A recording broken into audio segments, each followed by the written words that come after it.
قبل ما نبدأ ما تنساش تعمل لايك واشتراك في القناة. فيلمنا بيبدأ مع أسلي واللي بتكون بتشتغل مصممة أزياء لشركة كبيرة في تركيا، وبتكون عندها مدونة إلكترونية بتنشر فيها نصايح للبنات إزاي يتعاملوا مع الرجالة ويوقعوهم في الحب. وبنروح لكرم واللي بيكون شغال في شركة تصميم الإعلانات واللي بيكون مشهور جدا، كمان بيكون معروف عنه إن هو بيكون مغرور، ده غير علاقاته العابرة بالبنات، لكنه بيكون شاطر جدا في شغله وبيقدر يقنع أي عميل إنه يتعامل مع شركته. وبنشوف أسلي وهي بتتغدى مع صحابها في المطعم وبتدخل عليهم هندي واللي بتكون محبطة وباين على مظهرها الحزن، وبتديها أسل نصايح علشان تتجوز حبيبها اللي ضحك عليها بعد ما أقام علاقة معاها مرة واحدة وهجرها. وبتكون أسل منفعلة لأن هي بتكون كارهة الرجالة وبتتمنى إن حد يلقن حبيب صاحبتها درس كعقاب ليه. وبيجي الليل وبتنشر أسلي على المدونة نصايح للتحكم في الرجالة وإزاي كل بنت تسيطر على مشاعرها، بس بتكتب لها واحدة من المتابعات إن هي دايما بتكتب عن أساليب الحب على الرغم من إن هي ما جربتش الحب قبل كده ولا مرة. فبتتحداها أسل إن هي هتختار راجل وهتوقعه في حبها وكل خطوة هتشارك المتابعين بيها. تاني يوم بيروح كرم للمدير وهو متعصب لأن المدير بيكون سلم الحملة الإعلانية لصاحبه تونا، وبيقول لكرم إن هو يقدر يتفاهم مع صاحبه في الموضوع ده. ولما بيدخل كرم مكتب تونا بيلاقيه في حالة غريبة وبيكون مكلبش إيده في الكرسي، وبيبان على تونا إن هو حزين لأن حبيبته بتكون هجرته. وبيكون تونا متعود إن البنات بتهجره كل 3 شهور،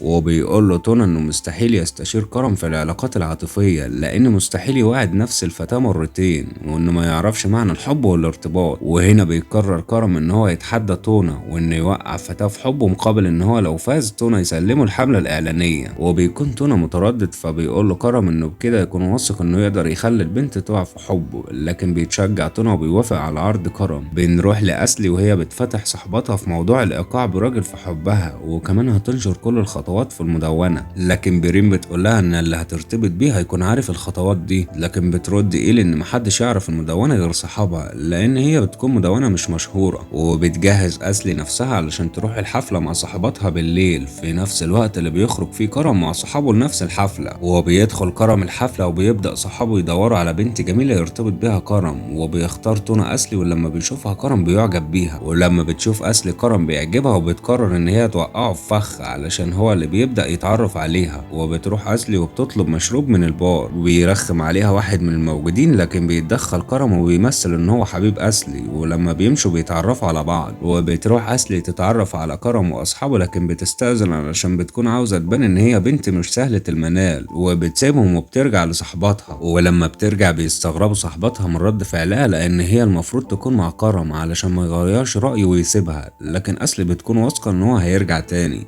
وفعلا بيجي كرم وبيكون معاه المشروب اللي طلبته أسلي من الحانة وبيحطه قدامها وبيمشي. وبيعدي وقت وبيروح تونا وبيتعرف على برين وبيكونوا صداقة. ولما بترجع برين لأسلي بيكون كرم اختفى، وبتسأل إلي صاحبتها أسلي عن كرم لأنه بيكون اختفى وإزاي هيوصلوا لبعض. وبتكون أسلي مخططة إن كرم هيوصل لها عن طريق صاحبه تونا واللي بيكون اتعرف على برين وهياخد رقم أسلي من برين. تاني يوم بيفتح كرم حساب أسلي وبيلاحظ إن ملهاش تواجد كتير على الانستجرام، وبيستنتج ان هي مش بتحب السوشيال ميديا. وفي نفس الوقت ده بتفتح أسلي اكونت كرم وبتعرف من صور ان هو بتاع بنات وعنده علاقات عابرة كتير ومش بيفضل الزواج والاستقرار. تاني يوم بيجي خبر لأسلي ان عندها حفلة عشاء بتكون تبع مستثمر كبير في الشركة وبيكون طالبها بالاسم علشان تكون من واجهة الضيوف المعزومين. وبتحبط أسلي لان هي كانت بتفكر ازاي هتقدر تقابل كرم علشان تكمل التحدي. وعلى الناحية التانية بيبلغ بارك صاحب أكرم انه عنده حفلة عشاء تبع الحملة الإعلانية اللي مسؤول عنها وضروري يحضر، ونفس احساس الاحباط بيجي الكرم لانه كان بيخطط ازاي يقابل أسلي علشان ما يخسرش التحدي. ولما بيجي ميعاد الحفله بتروح أسلي وهي متألقة وبتسمع خطاب المدير، وبعد ما بيخلص بيسقف الحضور. وبيتعرف كرم على السيده لالان وبتكون ست غنيه وبتحاول تعرفه على بنت اخوها واللي بتكون لسه راجعه من لندن بسبب ان هي كانت في قصه حب وفشلت فيها زمان. ولما بيشوفها كرم بيهرب لان هو اللي بيكون حبيبها السابق وهو اللي بيكون سبب في انتكاساتها وسفرها للخارج. لكن اثناء ما هو بيعتذر بيخبط في أسلي من غير ما يشوفها وبيقع المشروب على لالان وبيبلغ المدير أسلي علشان تهرب. ولما بتركب أسلي التاكسي بتقابل كرم واللي بيركب في نفس اللحظة معاها وبتكون متفاجئة بوجوده وبتطلب منه انه ينزل، لكن كرم بيرفض وبيقول لها ان هو مستعجل وبيعرفها ان قدامها اختيارين، يا اما تنزل ومش هتلاقي تاكسي تاني يا اما تروح معاه المكان اللي هيقعد فيه واللي بيكون مطعم علشان بيكون حاسس بالجوع. وبتوافق أسلي لان هي كمان بتكون جعانة. ولما ولما بيدخلوا بتستنتج أسل إنه معروف في المكان، لأن بسبب علاقاته المتعددة بيعزم بنات كتير بسبب الموقع المميز للمطعم اللي بيكون على المية. وبيحاول كرم يثير إعجاب أسل وبيشاور للموسيقار علشان يعزف من غير ما أسل تشوفه، لكن أسل بتلاحظ وبتقوله إن هي حركة مبتذلة ومعروفة. وبيطلب كرم من الموسيقار يمشي واللي بيفضحه لأن بيكون عارف اسمه، وبتضحك أسل وبكده يكون فشل كرم إنه يوقع أسل. ولما بتوصل أسل البيت بتتعمد تسيب الشال بتاعها في التاكسي علشان يكون في حجة تشوف بيها كرم تاني. ولما بتنزل بيودعها كرم وبيتفاجئ إن هي سابت الشال، وبيعرف إن هي حركة مقصودة فبيقرر إن هو ما يرجعوش وبياخده معاه. تاني يوم بتكون أسل قاعدة مع بيرين وإيلي وبتحكي لهم على اللي حصل، وإن هي بتكون مستنية كرم علشان يرجع لها الشال، لكن بتتفاجئ إن هو بعت الشال عن طريق البريد. وبتتصدم أسل من رد فعل كرم. في الوقت ده بيكون كرم مع تونة وبراق، واللي بيحكي لهم إن هو بعت الشال بالبريد لأن بيكون مش عاوز أسل تسيطر على الموضوع، وبيكون مستني اتصالها وبيقرر إن هو مش هيكلمها. وده بيكون نفس القرار اللي اتخذته أسلي، وبيفضلوا الاتنين مستنيين إن حد يبادر يكلم التاني، لكن بيعدي الوقت. وبيجي تاني يوم اتصال لأسلي وبتكون مفكرة إنه من كرم، لكن بتعرف إن هو جالها سفرية لبلد تانية تبع المستثمر علشان يمضوا عقود الشركة. في نفس الوقت اللي بيجي اتصال لكرم إن عنده سفرية لبلد تاني تبع الحملة الإعلانية، واللي كان مفكر إن أسلي هي اللي بتتصل. ولما بتركب أسل الطيارة بتتفاجئ بكرم وبيبان عليها الصدمة، وبتتهم كرم إنه بيلاحقها، لكن كرم بينفي كلامها وبيقول لها إن هي قصدها تلاحقه لدرجة إن هي حجزت معاه في تفصيل الطيارة. وبتكتب أسل على المدونة بتاعتها إن السيد كرم بيلاحقها في كل مكان، وبينكر إن هو بيتتبعها وبيقول إن هي صدفة. ولما بيوصلوا المطار بيتفاجئوا بحد مستنيهم وبيكون معاه لافتة اسمهم عليها. وبيوصلوا لمكان المزرعة وبيكون السيد مراد مستنيهم، واللي بيكون موجه كل اهتمامه لأسل منبهر بجمالها. وبيتكلم مع كرم بأسلوب متعالي وبيدخلوا البيت. ولما بيكون كل واحد في اوضته بيستنتجوا ان هم فعلا اتجمعوا عن طريق الصدفة، وان ما كانش حد فيهم يقصد ان يتتبع التاني. وبتكتب أسل على مدونتها اللي حصل وبتصلح سوء التفاهم، وبتقرر ان هي هتصير غيرة كرم عن طريق ان هي تستغل مراد علشان تنجح خطتها. بالليل بيكون أسل وكرم ماشيين في الممر، وبيجي مراد وبياخد أسل وبيعرفها على مخزن الخمور. واثناء ما بيتكلموا بيعرفهم مراد على بنته فيدان، واللي بتكون نفس البنت اللي كانت في الحفلة، وكمان واحدة من البنات اللي كان يعرفهم كرم. وبيقول لهم مراد ان فيدان السبب انه يشتري شركة أسلي، وكمان هي اللي رشحت له شركة كرم علشان يتعامل معاها في حملته الإعلانية. وبيخرجوا للحديقة وبيكونوا بيشربوا، وبتحاول فيدان ان هي تقرب من كرم من غير ما حد يلاحظ، لكن كرم بيتهرب منها. وبتخلص السهرة وبيدخل كل واحد لأوضته من غير ما يتكلموا. ولما بيكون كرم في اوضته بيكون مستني أسل تخبط عليه، لانه بيبقى متوقع ان هي بتكون عاوزة تكلمه. في نفس اللحظة بيخبط الباب، ولما بيفتح بيلاقي فيدان، واللي بتدخل عليه وبتعبر له عن حبها وانها كذبت على اهلها لان هي لسه بتحبه، وبتطلب منه ان هم يرجعوا مرة تاني، وبتكون عاوزة تدخل معاه في علاقة. لكن كرم بيرفض وبيقول لها ان هو مش هيقدر يدخل في اي علاقات لان الحصان بيكون ضربه، وده اللي بيخليه لا يصلح للزواج والارتباط. لكن فيدان بتقرر ان هي تدعمه وما تسيبوش في محنته. تاني يوم بيروحوا يسهروا في مكان، وبتكون أسل مستمرة في إثارة غيرة كرم ومش بتديله أي اهتمام. وبيكون كرم عاوز يهرب من فيدان فبيعتذر لها ان هما مش هينفع يبقوا بعيد لان والدها هيغضب. بيروح كرم وبيقعد معاها وبيتحدى مراد في شرب الخمرة، وبيكون مراد عاوز يثبت نفسه لأسلي، وبيفضلوا الأربعة يشربوا، لكن أسلي وكرم في كل مرة بيكبوا الخمرة على الأرض ومش بيشربوها. وبيسكر مراد وفيدان لدرجة ان هما مش بيسيطروا على نفسهم. وبيقرر كرم ان هو يهرب وبياخد أسلي معاه، وبيروح الفندق وبيكون فاضي، وبتقوله أسلي ان المكان ده مش شبه الأماكن اللي بيروحها، واكيد هيحس بالارتباك لان محدش يعرفه. لكن بيقاطعهم سميح واللي بيفرح لما بيشوف كرم، وبتقوله أسلي ان هي اسفة لان طبعا بيكون عنده اماكن كتيرة علشان يثير اعجاب البنات، لكن كرم مش بيرد عليها. وبيجي سميح وبيسلم على كرم، وبتتفاجئ أسلي ان سميح بيكون اخو كرم الاكبر منه. ولما بتدخل بتسلم على زوجة سميح، وبتكتشف ان المكان ده بيكون بيت كرم ونتربى فيه، وبيحكي لها كرم عن ابوه اللي مات. ولما بتسأل عن امه بيحس كرم بالحيرة، وبيعتذر لها علشان يروح يجيب مشروب. وبيستأذن سميح علشان يروح لكرم، وبتسأل أسلي مرات سميح إذا كانت قالت حاجة غلط، لكن بتقول لها إن موضوع أم كرم حساس لأن هي عايشة، لكن بتكون هجرت أبوه من زمان. وبعد وقت بنشوف أسلي وهي بتتفرج على الأواني الفخارية، وبتتأسف لكرم لأن هي أطلقت أحكام كتير عليه من غير ما تعرف الحقيقة. ولما بيتكلموا مع بعض بتعرف إنه ماهر في صناعة الفخار، لأن من عادات أهل المدينة إن هو يتعلم صناعته علشان يختار عروسة مناسبة ويهديها زهرية من الفخار. وبياخدها كرم لمكان الباراشوت، لكن بتكون مغمضة وبيقرر يفاجئها، لكن لما بيشيل الوشاح من على عينيها بتتفاجئ أسلي وبتكون منهارة وبتصرخ لأنها بيكون عندها رهاب من الأماكن المرتفعة، وبتطلب منه إن هما ينزلوا، لكن كرم بينجح إن هو يهديها وبيستمتعوا بالمشهد واللي بيكون جميل. وبيرجعوا البيت وبيقرروا يرتاحوا علشان بيكونوا هيسافروا في نفس اليوم.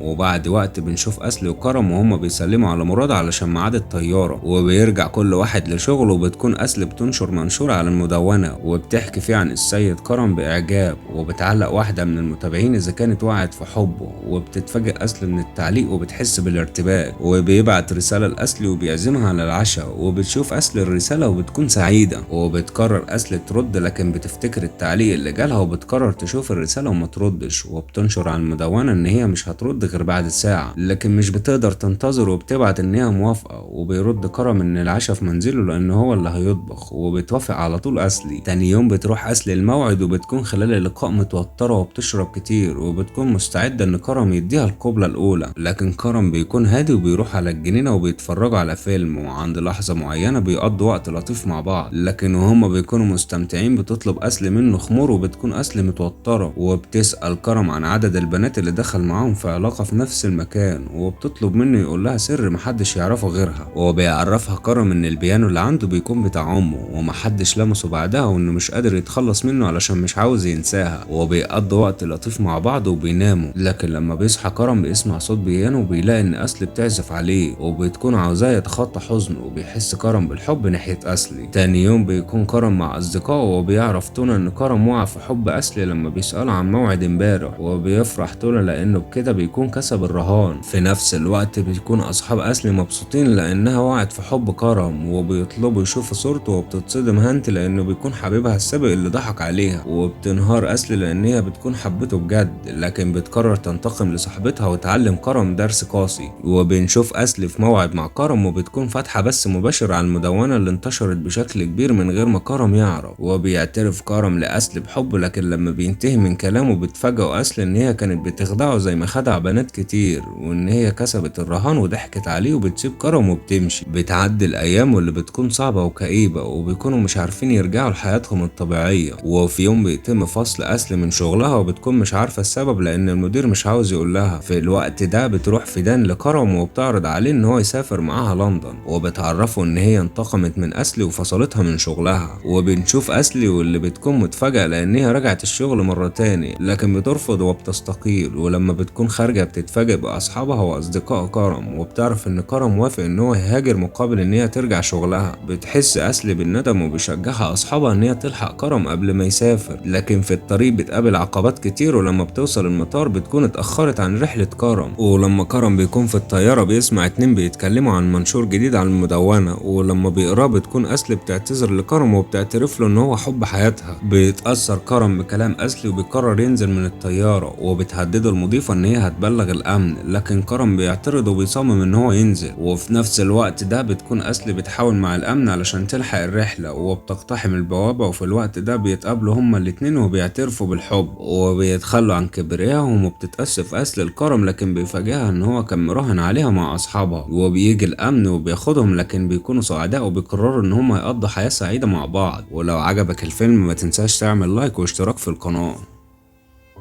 الفيديو ده سجله عبد الله عبد العزيز، واللي منتجه علاء الدين، واللي كتبته ريما عبد العزيز.